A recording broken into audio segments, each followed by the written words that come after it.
Untuk makluman yang berhormat juga, ketersediaan perkhidmatan operasi Aerotrain atau Operational Service Availability, yakni uptime pada keseluruhannya sejak operasi bermula sehingga 8 Oktober tahun 2025 adalah pada tahap 99.19%.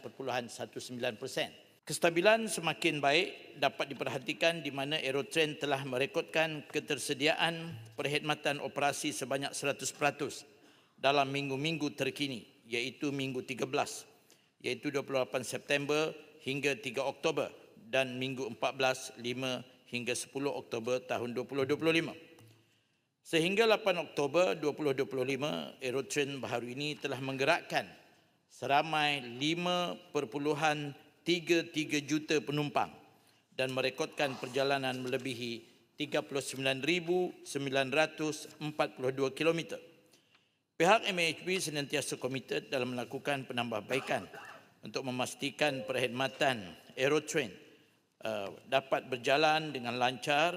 MHB juga senantiasa memantau dengan rapat perkhidmatan Aerotrain agar senantiasa berada dalam keadaan yang optimum dan akan memberikan tindak balas segera jika terdapat sebarang permasalahan. Ya, tadi ada juga ditanyakan punca-punca itu. Jadi secara umumnya dah ada sejak 2 Julai hingga 30 September ada 19 kali lah ada ada permasalahan punca-puncanya berkaitan dengan signaling, dan juga ada juga yang disebabkan oleh penumpang sendiri yang buka force open the door. Macam-macam lah permasalahan dia, ya, bukan hanya pasal ni, manusia pun ada sepanjang baru 19 kali inilah, ya. Dan insya-Allah dengan pembaikan yang senantiasa dibuat ini, dan ada pegawai ditempatkan dalam train itu sendiri, technician, untuk memastikan sekiranya apa-apa berlaku dapat diteruskan, dibaikkan terus.